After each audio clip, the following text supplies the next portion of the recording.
जीवन में कोई भी अहम फैसला लेने से पहले आप ये जरूर सोचते होंगे कि ये डिसीजन मेरे लिए सही साबित होगा या नहीं। लेकिन रतन टाटा का कहना है कि मैं कभी सही निर्णय लेने में विश्वास नहीं रखता, बल्कि पहले मैं किसी भी चीज को लेकर निर्णय ले लेता हूँ और फिर उसे सही साबित कर देता हूँ। जी हाँ, और अपनी सोच के दम पर आज रतन टाटा की भारत में ही नहीं बल्कि पूरी दुनिया में तूती बोलती है। रतन टाटा का नाम आज किसी मोहताज का मेहमान नहीं है। आज शायद ही कोई आदमी होगा जो भारत में रतन टाटा का नाम ना जानता हो। रतन टाटा आज न सिर्फ एक सफल बिजनेस टाइकून की तरह जाने जाते हैं, बल्कि इनका सिंपल लाइफस्टाइल और इनकी सादगी करोड़ों भारतीयों के दिल में बसती है। तो चलिए दोस्तों, आज हम आपको रतन टाटा के जीवन से जुड़े उन पहलुओं से रूबरू करवाएंगे जिनके बारे में शायद ही आपने सुना होगा। लेकिन वीडियो शुरू करने से पहले हमारी आपसे एक रिक्वेस्ट है कि अगर हमारे चैनल को आपने अभी तक सब्सक्राइब नहीं किया है तो हमारे चैनल को सब्सक्राइब करके बेल आइकन को प्रेस करें ताकि आपको हमारी लेटेस्ट वीडियो मिलती रहे। तो चलिए दोस्तों, शुरू करते हैं। रतन टाटा का जन्म 28 दिसंबर 1937 को सूरत शहर में हुआ। रतन टाटा नवल टाटा के बेटे हैं, जिन्हें नवसबाई टाटा ने अपने पति रतन जी टाटा के मृत्यु के बाद गोद लिया था।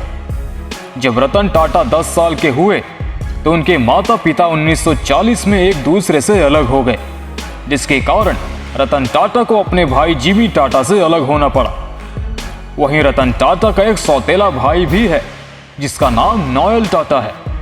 रतन टाटा बचपन से ही शर्मीले स्वभाव के रहे हैं और उन्हें बचपन से ही पियानो बजाने और क्रिकेट खेलने का काफी ज्यादा शौक था। रतन टाटा अपनी शुरुआती पढ़ाई मुंबई के कैंपियन स्कूल में हासिल की, जहां उन्होंने 8वीं कक्षा पास की और उसके बाद आगे की पढ़ाई पूरी करने के लिए रतन टाटा ने Cathedral and John Connon School में दाखिला ले लिया। स्कूल की पढ़ाई खत्म करने के बाद रतन टाटा ने बीएस वास्तुकला में स्ट्रक्चरल इंजीनियरिंग के साथ कॉर्नेल विश्वविद्यालय में दाखिला ले लिया।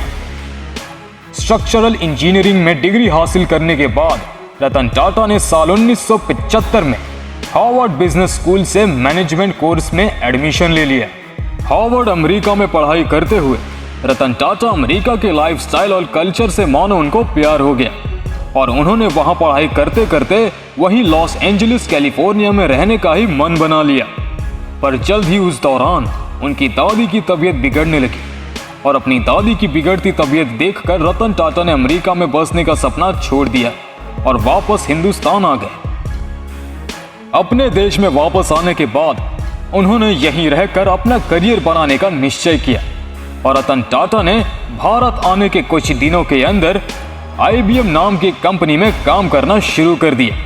लेकिन JRD टाटा को उनका ऐसा काम करना बिल्कुल पसंद नहीं था और साल 1961 में JRD ने रतन टाटा को टाटा ग्रुप में पहली बार काम करने का मौका दिया।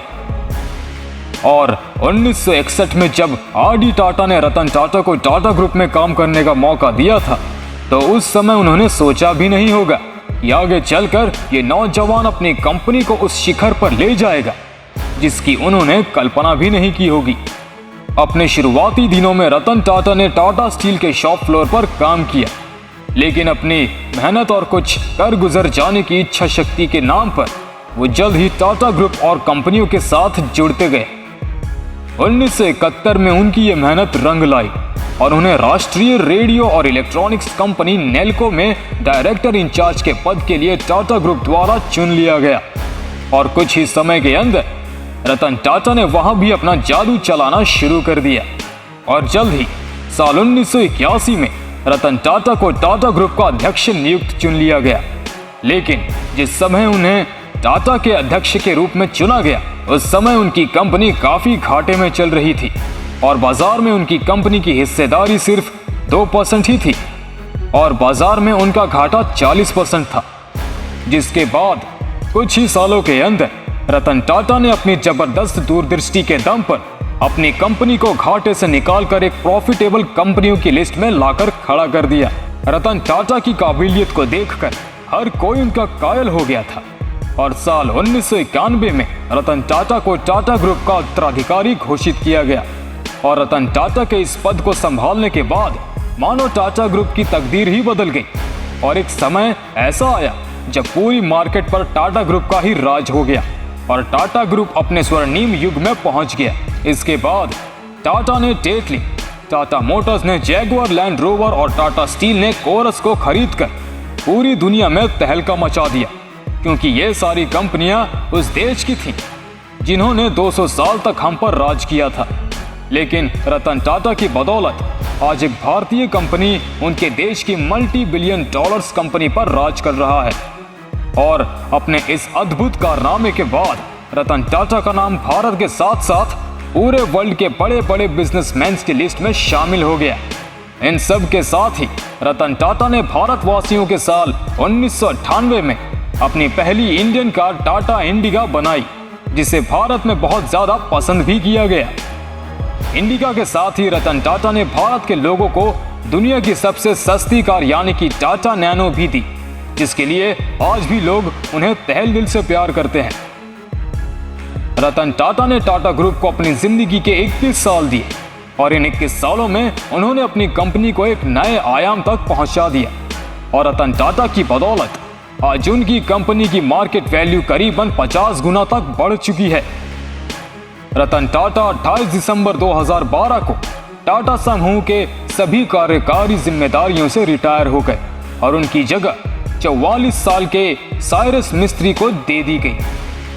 लेकिन साल 2016 में साइरस मिस्त्री को किसी कारणवश कंपनी से निकाल दिया गया और रतन टाटा ने फिर से साल 2016 से लेकर साल 2017 तक टाटा ग्रुप की कमान संभाली।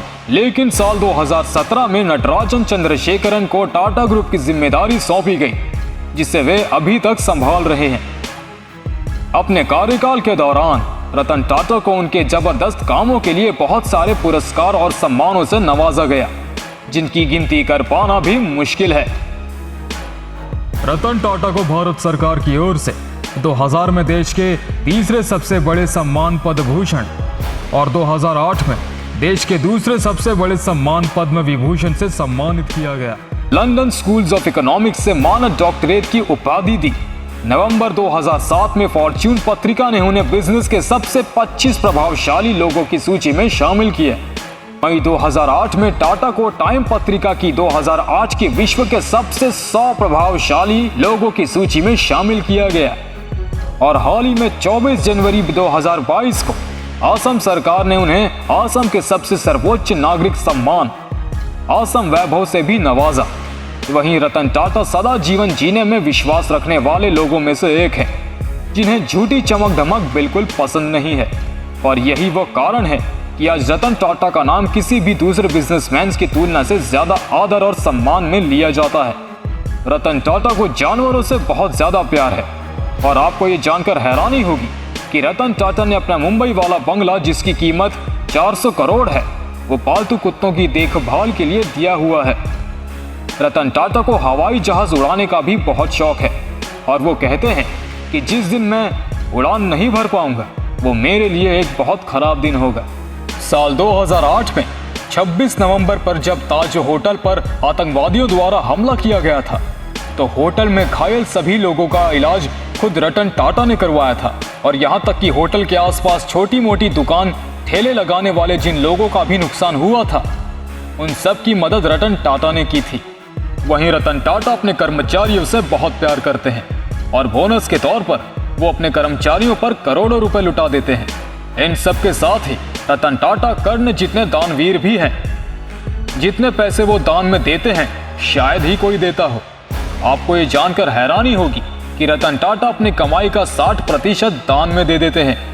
और एक रिपोर्ट के अनुसार टाटा ग्रुप ने पिछले 100 सालों में 102.4 अरब डॉलर यानी कि करीब 7.60 लाख करोड़ रुपए दान दे चुके हैं। और ये रकम रिलायंस ग्रुप के चेयरमैन मुकेश अंबानी की कुल नेटवर्थ 84 अरब डॉलर यानी कि करीब 6.25 लाख करोड़ रुपए से भी ज्यादा है। आज 100 कंपनियों के साथ टाटा ग्रुप विश्व में 5वीं सबसे बड़ी कंपनी है और टाटा ग्रुप चाय से लेकर 5 स्टार होटल तक, सुई से लेकर स्टील तक नैनो कार से लेकर हवाई जहाज तक, ऐसी शायद ही कोई चीज होगी जो टाटा ग्रुप नहीं बेचता है। हालांकि इस समय रतन टाटा टाटा ग्रुप से रिटायर हो चुके हैं, लेकिन टाटा सन्स के 2 ट्रस्टों के चेयरमैन रतन टाटा अभी भी बने रहेंगे। तो दोस्तों, रतन टाटा जी की सक्सेस स्टोरी जानकर आपको कैसा लगा? अपनी राय हमें कमेंट करके जरूर बताएं। और अगर आपको हमारा वीडियो अच्छा लगे और आप ऐसी ही वीडियोस और भी देखना चाहते हैं तो हमारे YouTube चैनल को सब्सक्राइब करके वीडियो को लाइक शेयर भी जरूर करें। धन्यवाद।